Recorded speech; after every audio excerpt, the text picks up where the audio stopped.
Welcome to the InnovaBuzz podcast, where our job is to help you build visibility, professional credibility, and connection with your ideal client by putting the human at the center of innovative marketing, so you can build and strengthen an engaging, enduring relationship with your ideal clients.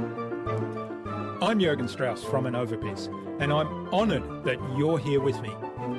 If you haven't joined our wonderful marketing transformation community yet, go to innovabiz.co and collect your free gift as well. Do subscribe to the show and also leave a review because it helps others find us. Let's get into today's masterclass on this InnovaBuzz podcast.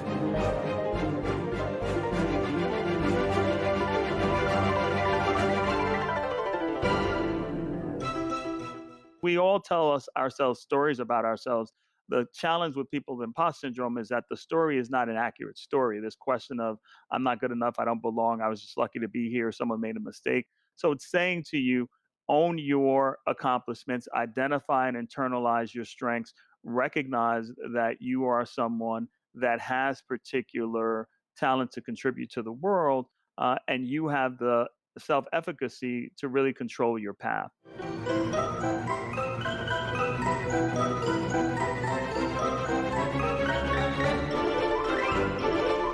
Welcome back. I hope you've had an awesome week so far. If you haven't yet listened to my recent conversations with Jamie J of Bottleneck Virtual Assistants and with Jonathan Green of Serve No Master, then do check them out after you've listened to today's conversation, of course.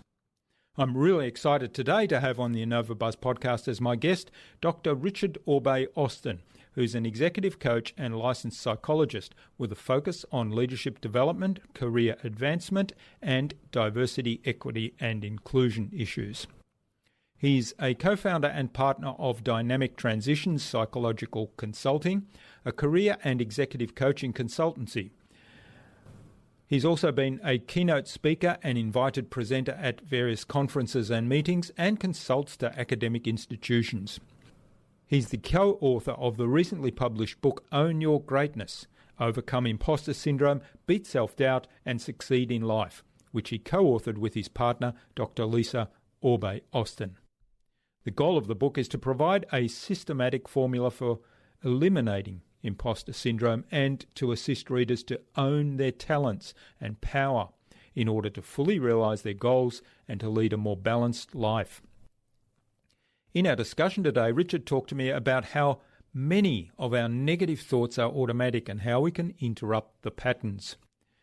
We talked about how we can give ourselves positive feedback, and Richard explained his 3 C's framework of clarify, what's the imposter origin story, choose an alternative scenario, and create new opportunities. Without further ado, then let's fly into the hive and get the buzz from Richard Orbe-Austin.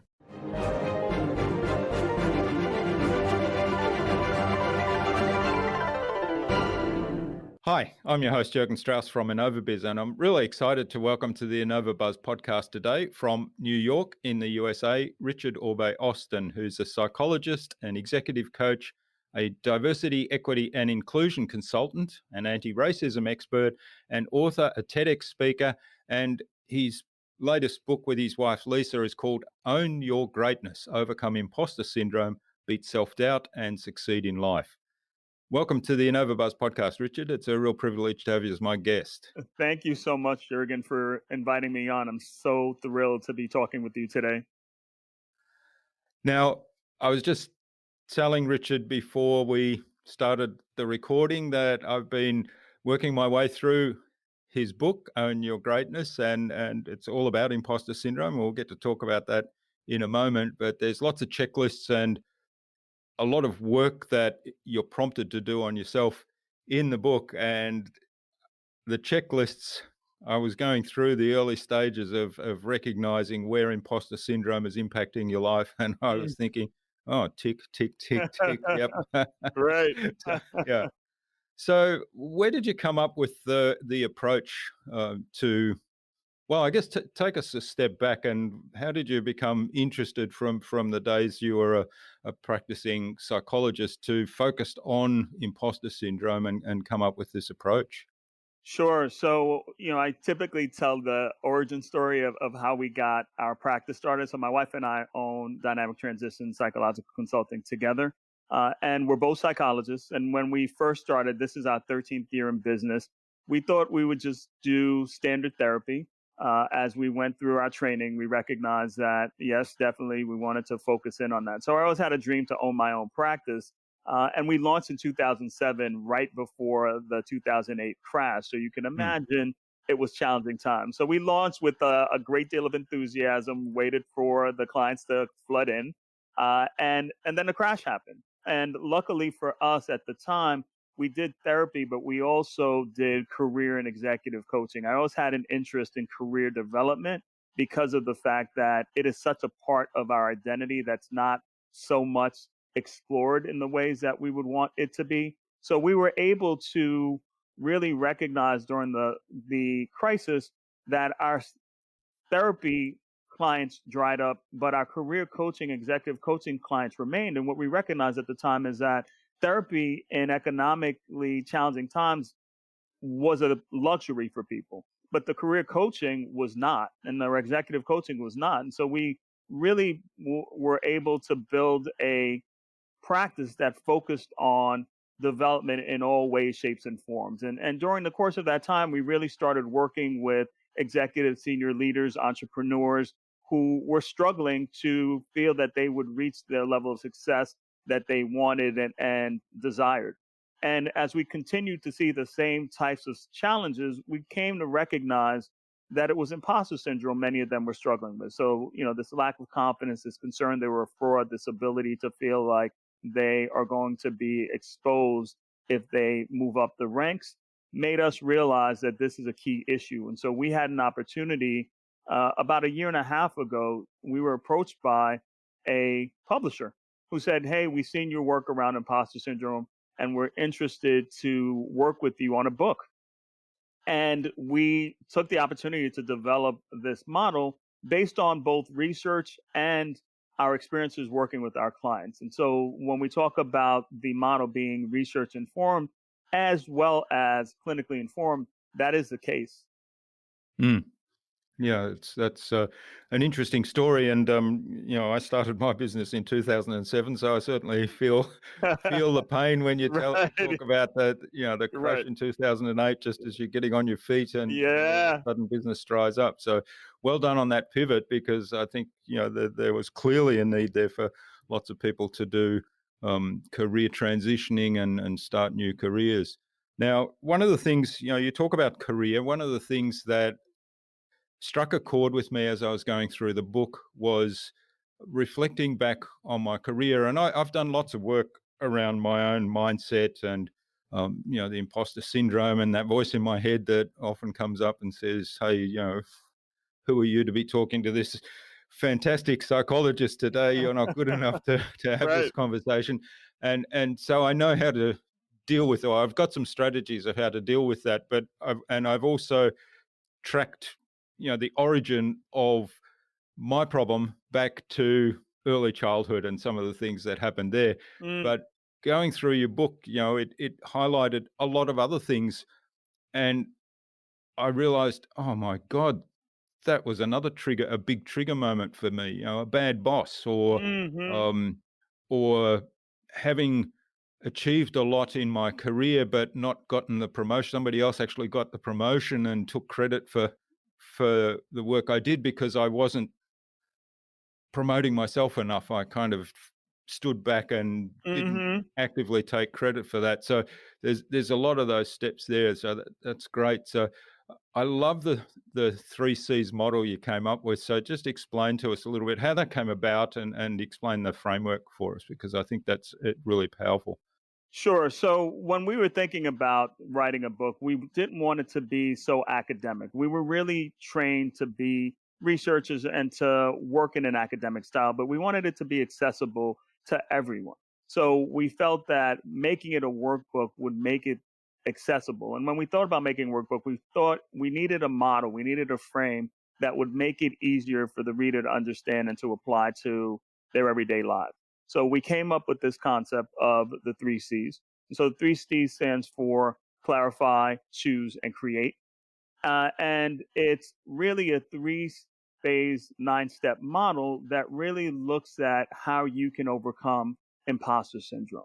And one of the things when we talk about clarify, to your point, the first thing we talk about is clarifying your imposter syndrome origin story. So, as you talked about recognizing that some of these things come from childhood, being able to take you back to understand, well, where were some of these feelings? Where were some of these particular concepts that I had of myself come from? And oftentimes it does come from childhood, uh, family of origin, caretaker of origin, not necessarily in means of trying to blame someone, but to say, if you were identified as the smart one, but then you made a mistake at some point, you may feel like, well, maybe I'm an imposter, maybe I'm not as smart as everyone says I am. Or if you were identified not necessarily as a smart one, you were the more socially adept one, someone else in the family was viewed as a smart one. Even if you did just as well academically, you were never able to shake that notion that, well, maybe I'm just not good enough and I'm not smart enough because I'm just a socially adept one. And then part of the process of clarifying that we recognize in terms of the origin story is that there was a third particular path that was not necessarily in the research, but we saw it through our own work with clients. Is this situation where you may have been neglected as a child and everything for you was about survival. You never were able to get feedback to really assess your strengths. So everything you did was simply about being able to survive.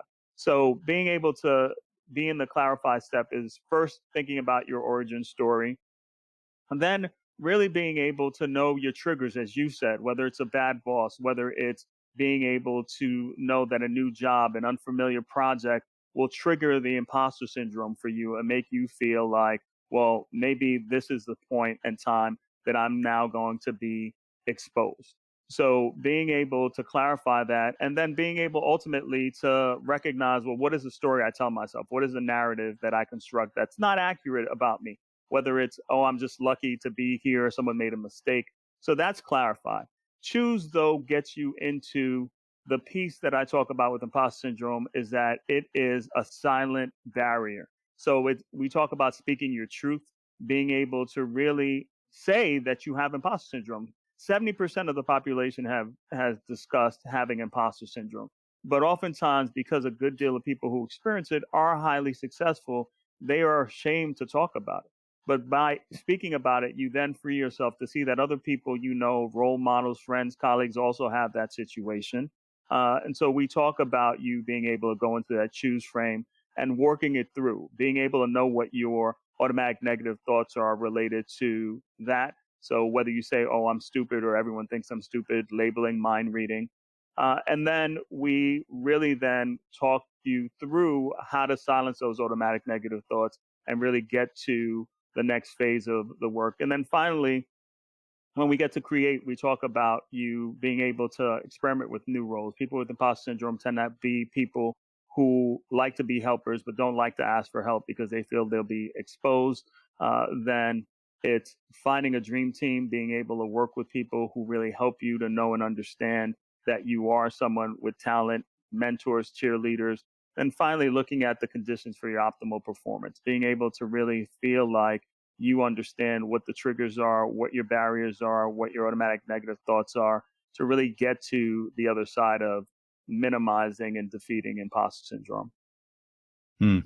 Yeah, I love the model, and there's so much in there to unpack and work through. I was curious, the first step, I mean, for a moment there, I thought, oh, this is taking me back into a little bit of trauma here. And if I hadn't have done a lot of work on some of those things myself in the past, I thought, this could be a bit risky. But then you actually turned it around at that point where I started thinking that. You turned it around and made it really clear that I had to own this, and I had to take the responsibility for, the self-awareness that I was getting now and move forward from there. So talk to us a little bit about that whole thing of, we can find an origin story, but there's a big risk of saying, well, my parents are to blame because they never gave me the attention that I was I was seeking, or they treated me as the less intelligent one in the family, or whatever Right. the story is. But talk to us a little bit about how you move beyond that. Well, the blame part, and you did allude to it there Yeah, when you and were describing the framework. right. And I think that that's a great question because ultimately, as I said, the origin story is not to blame anyone. And what we've gotten feedback about is when people do the book, that piece is really triggering for them, right? Because it does take them back to rather Mm, challenging time periods. But we wanted it to be a point of reference for them to understand where it came from, but then to give people the feeling that they have the power to change the story, right? And to really have a different way of being able to move in the world. Because we all tell ourselves stories about ourselves. The challenge with people with imposter syndrome is that the story is not an accurate story. This question of, I'm not good enough, I don't belong, I was just lucky to be here, someone made a mistake. So it's saying to you, own your accomplishments, identify and internalize your strengths, recognize that you are someone that has particular talent to contribute to the world, and you have the self-efficacy to really control your path. mm. What are some of the things people can do to build that kind of self-awareness, build the, what are my strengths, what are my superpowers, and at the same time also have the humility to say, well, there's stuff there that I can work on to improve and grow. And I'm thinking that, there's so much stuff that we take for granted that we do, that we think, I do something almost semi-automatically. It's so trivial. If somebody's standing next to me when I do that, they say, "Oh, what did you do there? That's brilliant." And I think, "Oh, it's nothing." So how do we get that awareness and place some value on those things that we maybe take for granted ourselves, and at the same time balance that with humility so that we can take on board opportunities for growth? Sure. So one of the things that I oftentimes talk about is really getting feedback from people who know you and care about you. So asking them that question, like one of the hardest things for people with imposter syndrome to do is to answer this question of what are your accomplishments? Because they will look at you blankly and say, I don't have any. And to your point, you will feel like, well, an accomplishment has to be something like winning the Nobel Peace Prize or, Yeah. curing cancer, right? Like, just the simple everyday things. Launching a podcast is an accomplishment. Being able to kind of maintain a business is an accomplishment. So being able to talk to someone around you and say, hey, like if you were thinking about, some of my accomplishments, some of my strengths, what would you say to me?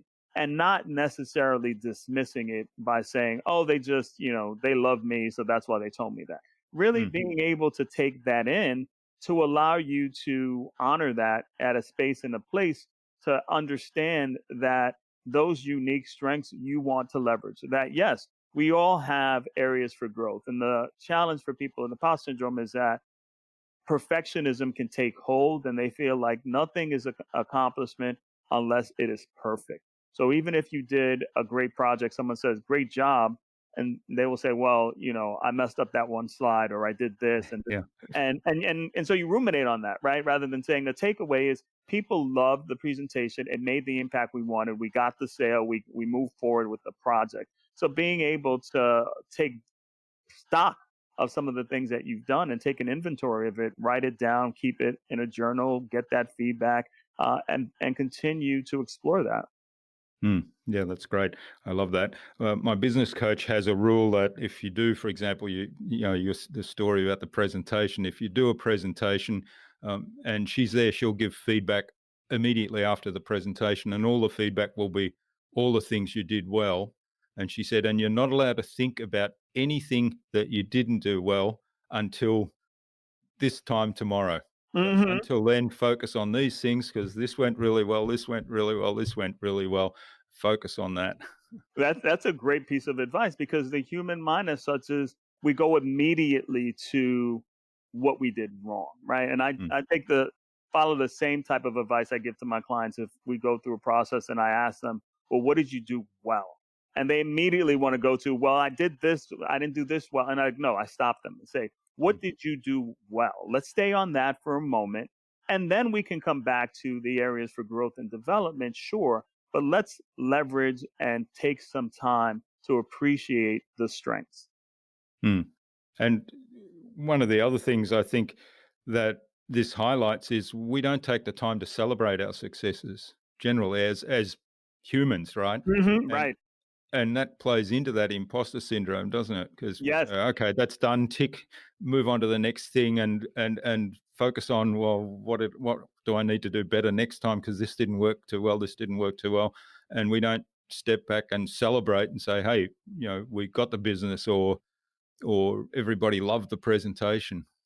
Right. And people will say to me, "Well, it's not time to celebrate just yet. I won't celebrate until I've made it," right? Quote unquote. They'll say until I Yeah. made it. And I was like, "Well, what does that mean?"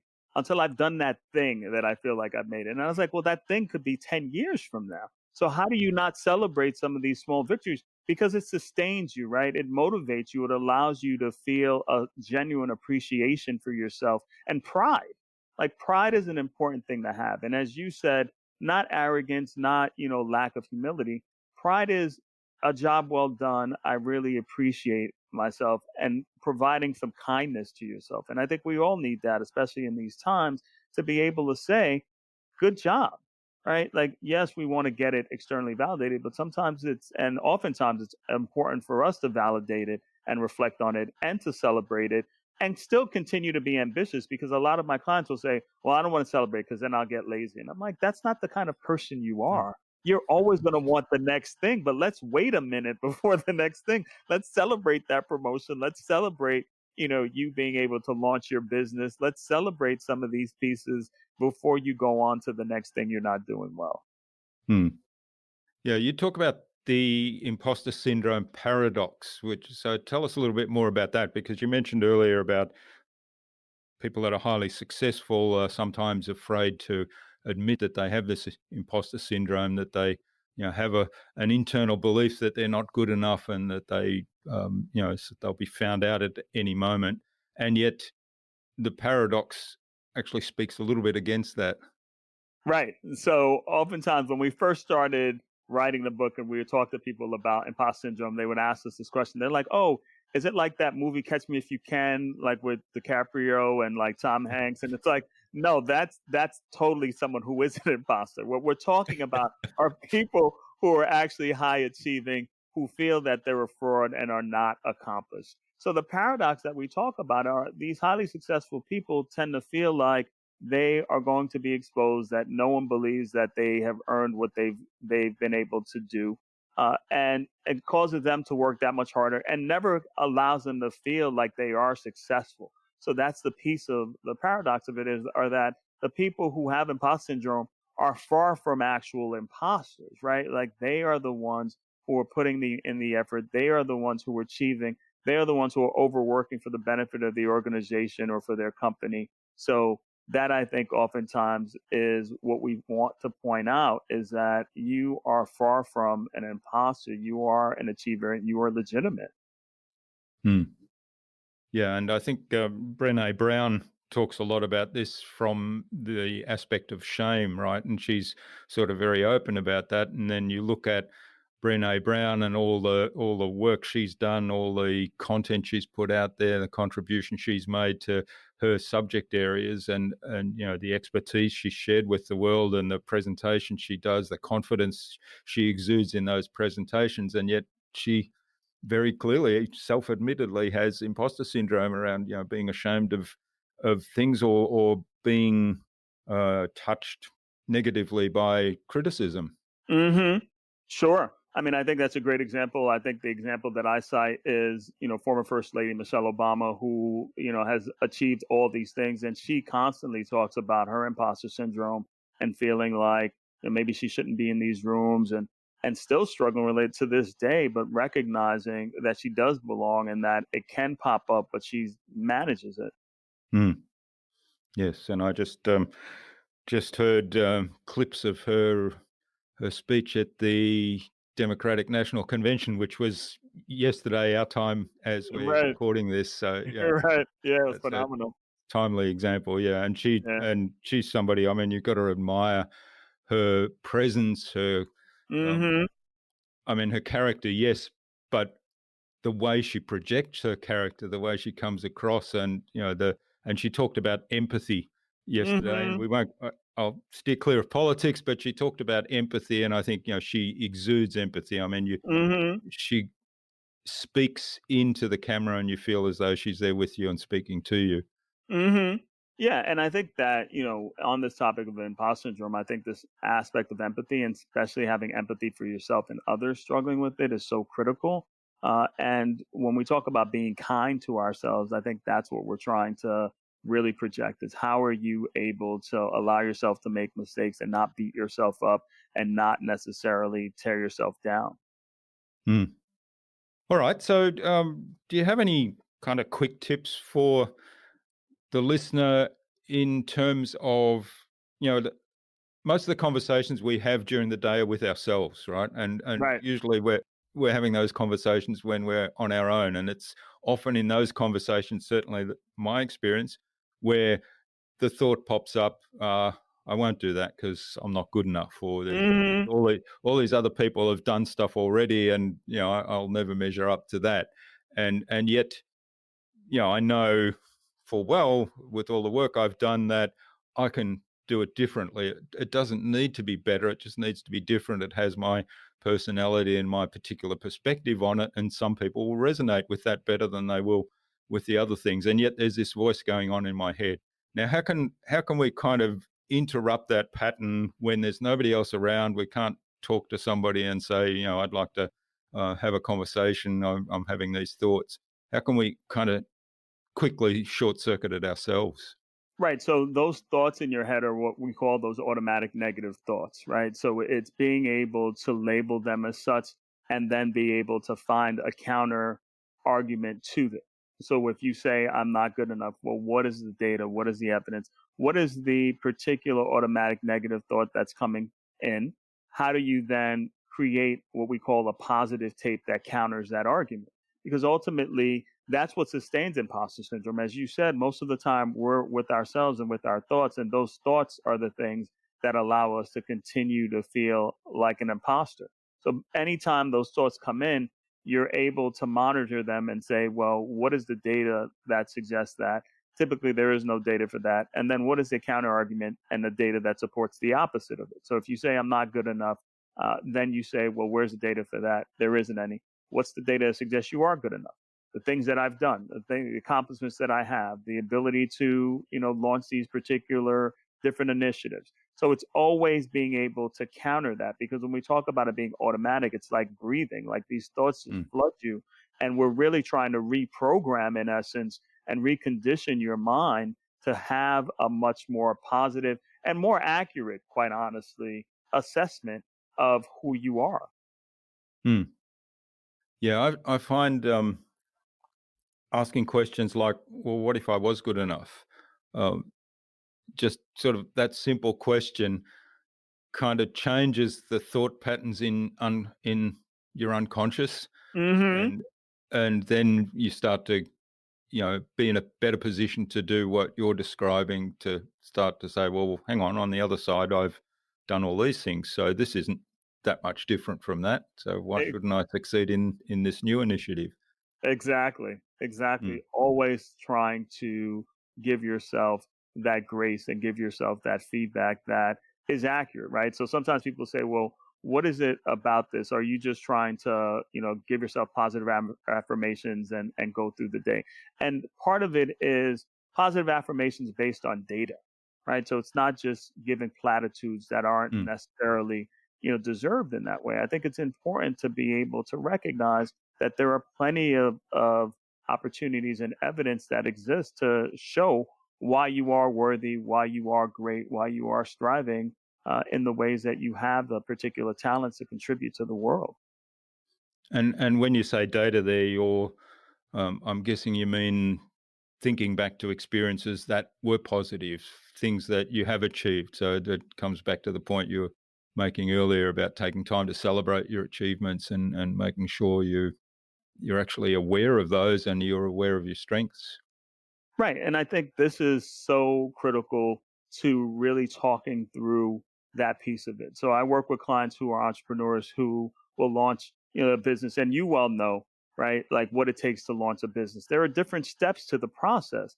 And sometimes it doesn't feel like until the business is profitable, you can, celebrate. But to me, it's being able to actually get to each stage of creating your business, having the idea and then constructing the process. There's celebration steps, celebratory pieces to it along the way that are so critical to sustaining you and feeling like, look, I can make this happen and can keep your motivation up.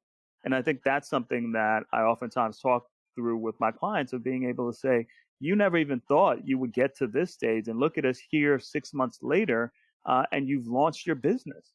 And yes, you haven't made a cent yet, but it's still important to recognize a lot of people can talk about an idea but can't bring it to fruition. So being able to celebrate that, I think, is so critical as well. Hmm. Yeah, I guess it raises two questions for me there. I'll get on to the second one in a moment. That's feedback. But the first one is your measure of success. Mm, So, launching a business and then having a business be profitable there may be a time lapse between that, because initially, obviously, there's an investment in infrastructure, perhaps. There's certainly an investment in systems and processes, maybe software. There's investment of your time and energy in learning new things, and there's a whole lot of fees involved in setting up hmm the required registrations. And so there is, until you get the first customers that bring the cash flow that cover all those costs, you're not going to be profitable. So, but there's a whole lot of stuff you've learnt along that way. So, yeah, tell us a little bit more about how we can change our mindset a little bit, that what the measure of success there is. And this applies across the board, not just to business. I think that's a general principle. What's the measure of success? I mean, we look at, here's the end goal, but there's a journey involved to getting there. And is it reaching the end goal that's the measure of success and everything else is failure, or what? hmm Yeah, and you well know, for many entrepreneurs, they will not unfortunately be successful. So I talk a great deal about the process of it. What are you learning in the process of it? How do you adopt growth mindset when you're making mistakes and missteps? We both can talk about some missteps we probably made in Mm. business and our different practices, but we've learned from them, right? Like there have been times where we've launched an initiative, thought it would be successful, and it totally bombed, and it still, to me, felt successful. Like I remember a while back, we decided we wanted to do some workshops to help other practitioners learn about how to launch their own practices. So we set up all these, different in-person workshops at the time, and sent out invitations and had this whole syllabus about how we were going to help them market and launch. And we launched it, and we had probably 3 people come, right? Mm. So we had rented this space out and we were super excited. And it made us realize that, well, wait a minute, maybe this wasn't the best modality. But in the process, what it also made us realize is we needed to make sure that all the fundamentals of our business were in place. So that allowed us to really redesign our website. It really allowed us to think about what are the services we really do want to focus in on, rather than being spread so thin. So to me, on the outside looking in, someone could say, well, that was a failure. Like, you didn't make any money. You actually lost money with some of these workshops. But when we looked at it a few years later, it really allowed us to be able to be who we are now, because we streamlined our business. We were able to really adapt to some of the changing needs of our clients. We recognized where our growth areas were, and we focused on that. So to answer that question, the measure of success for me is to, one, set out some short-term goals for yourself. Because if the long-term goal, oftentimes my clients will say, well, I want to make $1 million. That's my goal. And I say, okay, we all do. So over what period of time do you want that to happen? And then we get into the fundamentals of looking at, well, what would that take? What are you sacrificing? What are the short-term goals to get to that? How do you celebrate that? So being able to break down the process into these short-term, sometimes it's 3 to 6 months, sometimes it's 2 to 3 weeks, being able to recognize that along the way you're learning, you're growing, you're adapting, and seeing that as measures of success, not just the outcome. Yeah, that's great. And so enjoying the journey and having some clear milestones that you can celebrate and also learn from. So second question that I had, and you kind of started to get into this one, is the idea of feedback and how we treat feedback.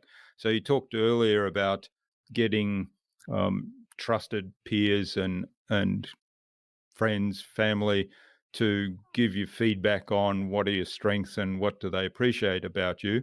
And you've talked just now about, the example of something where there was, by measure of financial success, it was a failure, but you learnt a lot from that. So how can we change our approach to feedback when people give us feedback that might be a little negative? So I talk a great deal about the fact that feedback is something that we say intellectually we want, but emotionally we cannot necessarily deal with, right? That it's oftentimes one of those things where we're afraid to hear what someone else will say about us, right? And especially if you can imagine, if you have imposter syndrome, you feel like they're going to just tear you down. But what I talk about is when we approach things from this growth mindset of feedback allows us to really grow and understand where our areas of strength are, but also our areas for further development. And we may key in on areas for development, but I want you to focus on first the strengths. Like we tend to dismiss and disregard that. So back to this issue of yes, it will feel emotionally difficult to hear, but given the fact that we're not perfect and we have blind spots, being able, to your point earlier, of having the humility to say, it's all right for me to be able to put myself out there because it is a very vulnerable thing to be able to ask for that and honestly sit with it because you might want to initially explain it away, you might want to defend it. And being able to again get multiple sources of feedback. So if it's one person who's telling you something and everyone else isn't, then you have to kind of consider that. But if it's various people giving you the same consistent feedback, then that's something for you to process and then really kind of consider relative to moving forward in the ways that you work and the ways that you engage with others. Hmm. Yeah, and that sort of feedback, I think, to me, it's a gift because there is that opportunity to learn and grow from that. I mean, what you do with it is your choice still. Hmm. Um, I guess the challenge, and I sort of always ask myself that if I've got unsolicited feedback, the challenge is always what's just simply gratuitous feedback of somebody that's making a like a personal attack, and Hmm. this happens a lot on the social media these days Yes. because people feel emboldened to do that sort of thing because they're sort of anonymous. It's not face Hmm. to face. The challenge that might come back as a result of that is going to be delayed and certainly not in person. Um, but on the other hand, there's also the feedback of somebody that will come to you and say, "Hey, when you did that, this bit didn't work too well. It kind of put me off a little bit, and here's how it made me feel, and this is why." And to me, that's a gift, that sort of feedback, because I can then reflect on that, and I can take ownership. Going back to what we were talking about earlier, and say instead of blaming that person for giving me that feedback, I can take ownership of that and say, well, what did I do to make you feel like that? And Right. why, why did you, you know, interpret it in that way? And how can I do it different that would make you feel the way I actually wanted you to feel? Right. And it is a gift in that it allows you to really think about your blind spots because we all have a particular viewpoint and a vision that we bring to the world. And when we get feedback from people who care about us, it is from a place of caring to help us to grow and change. And to your point, we're getting feedback all the time, but especially in social media and that reality. But you want to always consider it, recognize the source of it, and then be able to process it. And how much of it you internalize will be based on the source, based on how well that person knows you and what you make of it. So you can feel defensive right away, but you want to be able to take a step back, reflect on it as you've talked about doing, and then being able to take away an element of how can this be useful to me? How Mm, can I take it in as much as it may be emotionally difficult to hear and to sit with? What can I do with it that would allow me to become a better person, to be a better, entrepreneur, to be a better executive, to be a better human? Hmm. Yeah, that's great advice. And I think I'd add to that for all of us that do have imposter syndrome and suffer from that, that sort of feedback doesn't mean that you are an imposter or you've been found out. It's Right. actually it's a gift. It's a growth opportunity. I think that is such an important point to make because oftentimes when you have imposter syndrome and you hear feedback, it's like, oh, there it is. I Yeah. told you, I finally found out. I knew they thought I was an idiot. I made a mistake. Now I'm going to get fired. Or everyone's talking about me saying that I don't know what I'm doing. It is not that. It's a moment in time that reflects a particular situation. It is not a broad generalization of you not being able to be good enough. Hmm. Yeah, wonderful. Well, thanks, Richard. I could go on talking kind of mindset around imposter syndrome for ages, but I'll refer people to the book to Yes. find out a lot more. And I'm just cognizant of the time right now, and I think it's a good point now. On that note, to move on to the buzz, which is our innovation round, and it's designed to help our audience, who are primarily innovators and leaders in their field, with some tips from your experience. So I've got 5 questions. Hopefully, you'll give us some really insightful answers that'll inspire the listener to go and do something awesome today as a result. Okay, great. I'm Yeah. ready. So, what's the number one thing you think anyone needs to do to be more innovative?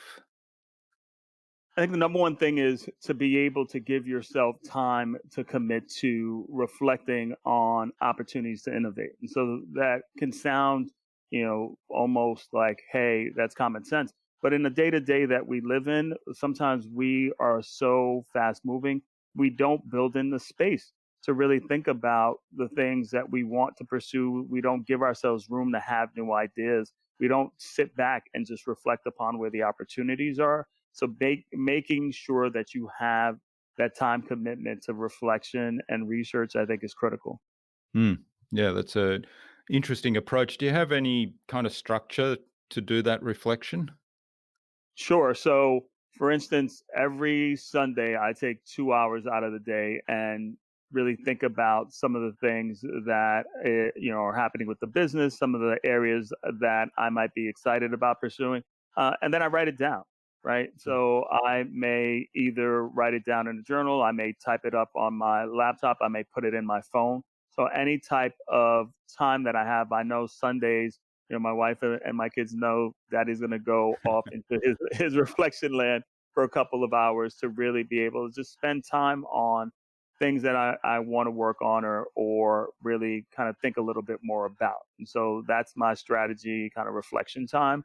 If you don't have that time, like 2 hours of block time, at least even if you take 15, 20 minutes, and as I said, you can write something in the notes on your smartphone and say, well, what are some things that if I had some wild ideas or imaginations that my business could do or that I wanted to pursue, what would they be?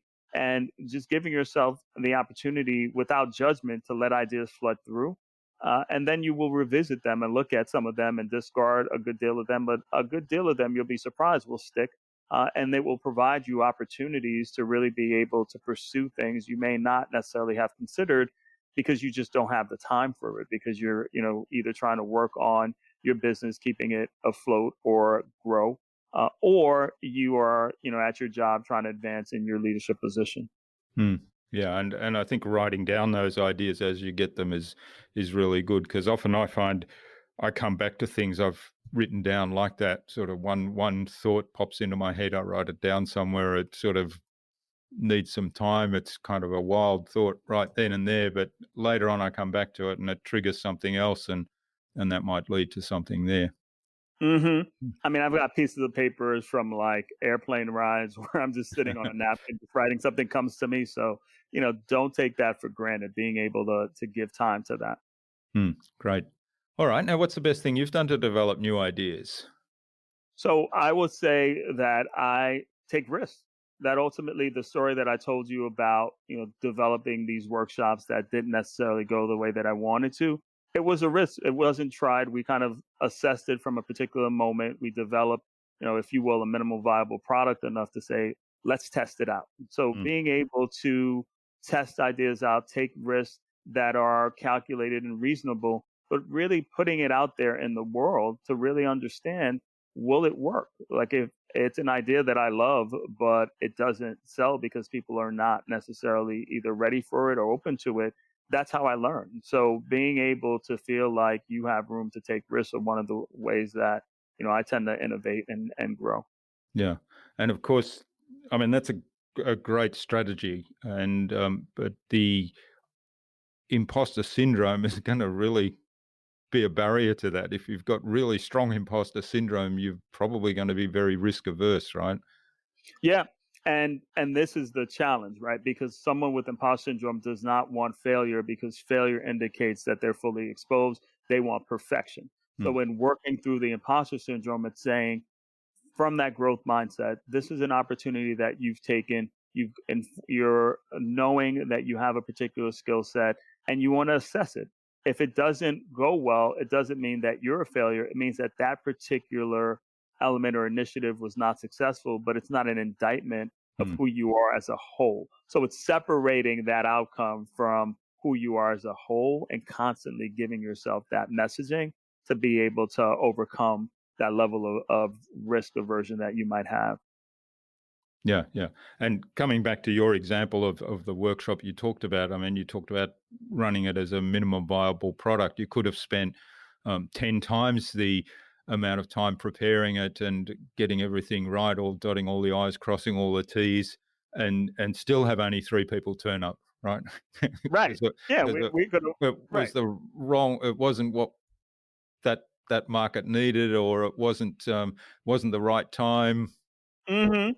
Right. But I wouldn't have known that until I tried it. Mm, And I was keen to try it because we had gotten feedback from a lot of practitioners that they weren't sure how to grow their practice. So it was, hey, let's take this moment, and maybe it was the price point, maybe it was the timing, maybe it was, we didn't market it long enough, but it gave us an opportunity to test it out enough to recognize where we needed to go next. great. All right. What's a favorite resource you use most often? So, oddly enough, when I talk about, resources, the two things that I talk about, which can be counterintuitive, are uh, for time management, it's this Pomodoro technique. So, being able to Mm, do these time blocks. So, the Pomodoro technique is a time blocking technique where you take 25 minutes to do a particular task, give yourself a 5-minute break, and then go through 4 of those Pomodoros and then take a half an hour break. So this technique especially was designed for people initially with ADHD, but in the world we live in now where our attention can lag and when we sometimes feel like we need 3-hour blocks to do something, mm, it allows us to break it down into bite-sized portions to really feel like one, focus our efforts so that we don't get distracted, and then two, allow us to see that we're making progress even if we don't have a full 3 or 4 hour block at any given time. And then the other resource that I just talk about personal front is just meditation, right? So I talk about meditation as a resource that I've used to be innovative, to reflect, to really have an opportunity to give myself more of that space and time to let my mind wander and to come up with other opportunities to, emerge based on things that I might want to pursue. mm. Yeah, well, it sounds like the meditation certainly fits in really well with the first couple of answers you've given us, and there's lots of different ways to do that, aren't there? I mean, you can. Uh, I'm guessing when you use the term that maybe you practice it in the conventional sense. Right. And so I do something called coherence breathing from this book called The Healing Power of the Breath. And so it is in that conventional sense. Mm, I have a practice, like a 45-minute meditation breathing practice that I do every morning to kind of center myself and get ready for the day, but also use it as an opportunity to think about things that, may float in my mind that I don't necessarily have the opportunity to think about once the workday gets started. great. And I love the Pomodoro technique. I sort of work in time blocks, and I have I break things down into 1, 3, and 5. 1 is the big thing I need to get done today. 3 are the sort of the medium things, and 5 are the little things. And I work on that system because then I can, if I get the one big thing done and nothing else, I can still celebrate that one big thing. So, That, that's but perfect. yeah, but the where I use the Pomodoro technique, it's not for kind of keeping my attention on something. It's more for breaking my attention because often I'll do the one big thing and I won't have an endpoint in where I want to Ah, get to today. Right. So it's like, work on this customer project rather than achieve these bits of that customer project. And so the day, if I'm not careful, the day will go by. I'll be working, very efficiently on that customer project, but then I'll get to the end of the day and say, oh, actually, I did want to get a few other things done today, and now I'm out of Right. time. So I Right. find the Right. Pomodoro technique works really well there, because that'll interrupt me there, and I'll say, okay, where's my endpoint for this particular task, so that I can go on and get the other things done as well. Right. That's perfect. That's perfect. Okay, now what's the best way to keep a client on track? So I talk a good deal about having accountability. So talking through and always having clear tasks and goals to meet. So for clients, it's being able to, whether it's my executive coaching clients or my actual, organizational consulting clients, being able to map out clear goals and saying with timelines and say, okay, let's check in a week's time, let's check in X amount of time, and knowing that they have that built-in accountability causes them to feel like, yeah, I do need to respond. So some of them will say, oh yeah, I knew I was meeting with you today, so I had to, last night kind of get to some of these things that I spent the whole week not doing, but I then got to it because I knew that I had this meeting with you and we had a particular task you wanted me to complete. Yeah, the accountability is pretty powerful, isn't it? Yes. Mm. Okay, what's the number one thing anyone can do to differentiate themselves? It's to really be able to understand what your specific niche is and be able to really leverage it. So oftentimes I talk about the space again. I'm a psychologist. And when I talk with other psychologists oftentimes and say, well, what is your specialty? 9 times out of 10 people say depression and anxiety. So that does not cause you to differentiate. Me being able to say as a psychologist that I do career and executive coaching immediately differentiates me from the vast majority of psychologists who may have practices. And as densely populated as New York City it is, there's a lot of therapists and psychologists. But understanding what it is that you actually enjoy doing, what is it that you might wish to specialize in. Sometimes we're told, well, we need to just be generalists because you don't want to dissuade any particular client from finding you. The reality is you want to be able to stand out through differentiation. So someone says, you know what, that person knows what I need and that person will solve my problem because he or she, that language that, I see from their website or I see in their talks really speaks to me in that way. So they get me. So being able to leverage that niche is really incredible and important. Yeah, and that's wonderful advice. And of course, my regular listeners will know that that's pretty much our philosophy of marketing. Obsessing over the specific people who you can help and who are a really good fit for you, and niching right down into the smallest kind of sustainable business model that you can. Yes, Mm. definitely. Now, that may mean people, that may mean subject matter, that may mean geographical area. There's different ways to Hmm. do that, right? Yes, exactly. Mm. It's really being able to know exactly where you want to work, who you want to target, where you want to target to be able to get to that level. Great. All right. Well, thanks for this, Richard. This has been really fabulous. Now, where can people find out more about you, get the book, and maybe even get in touch to say thanks for what you've shared with us today? Okay, great. So they can get the book from any bookseller. So Amazon, Barnes and Nobles, IndieBound. It's called Own Your Greatness, Overcome Impostor Syndrome, Beat Self-Doubt, Succeed in Life.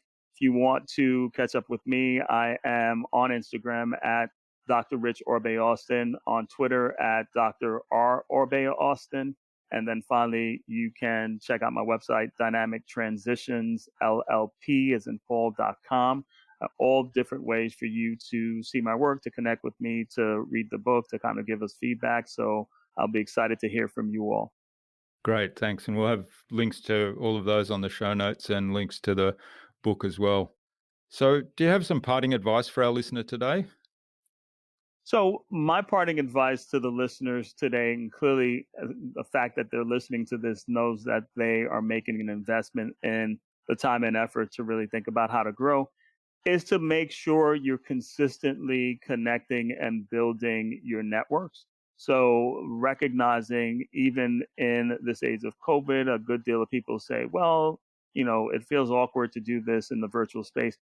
Understanding where the opportunities come from are always fascinating to me, because some of the typical marketing techniques that we use may be useful, but I'm always surprised at how opportunities emerge just through some networking that I may not have necessarily wanted to, follow through on. So someone reaching out to me and wanting to chat, or me speaking at some event that was last minute, but being able to cultivate that and take time and make room for that in your busy schedule is so critical at all times, to continue to grow, to continue to innovate, to meet people who may be doing similar things to you, but meet people who may be doing things that are different, so that you're enabling yourself to learn more and also to have people learn about you.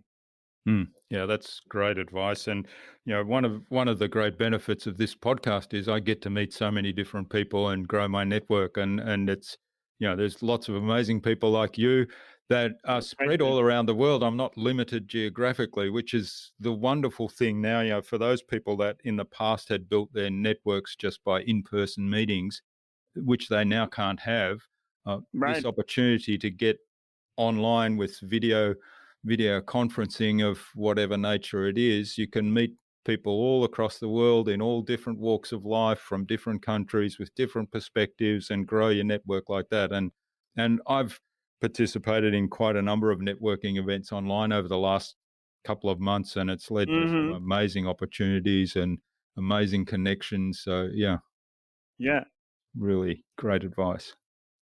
All right. Now, finally, who's someone else I should get on this podcast for a conversation, and why?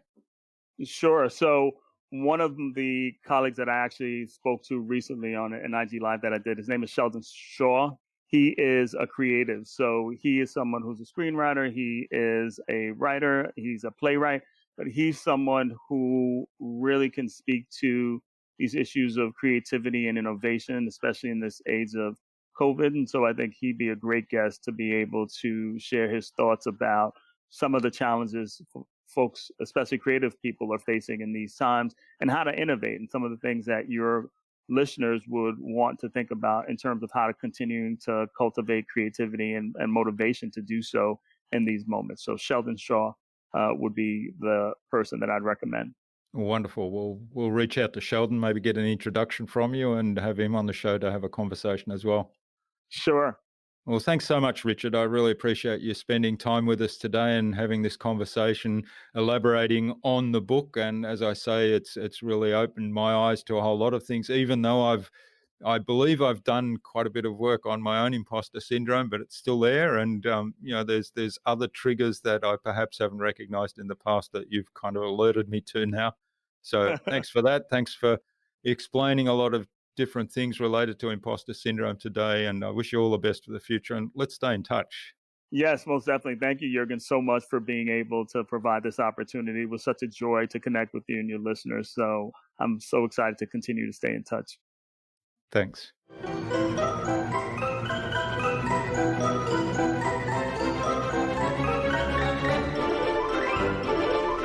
I hope you enjoyed that insightful and inspiring conversation with Richard and took something away from his episode.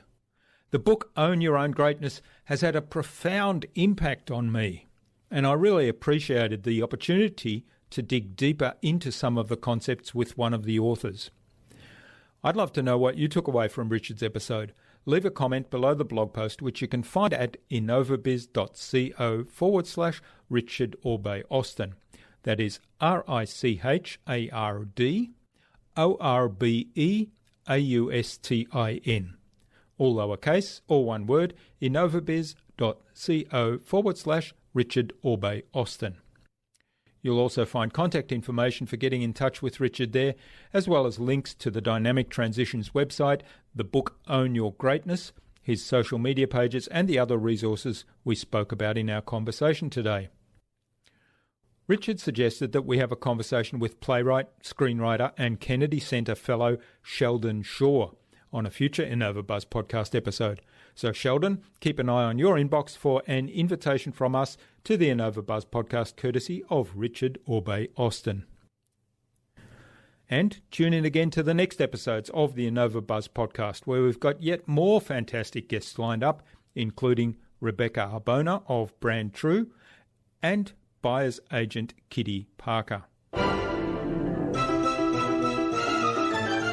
Thanks for listening to this episode. Make sure you subscribe to the show to be reminded of new episodes. It's free to subscribe. Leave a review if you like. Even if you don't like me, I'm okay with that. I'm asking you to leave a review because it helps other people find this show. Go to innovabiz.co to join our marketing transformation community and access a free gift my team and I made for you. It's the Marketing Master Mini Class. We want to give you everything you need to transform your marketing into a human-centered, relationship-focused growth engine.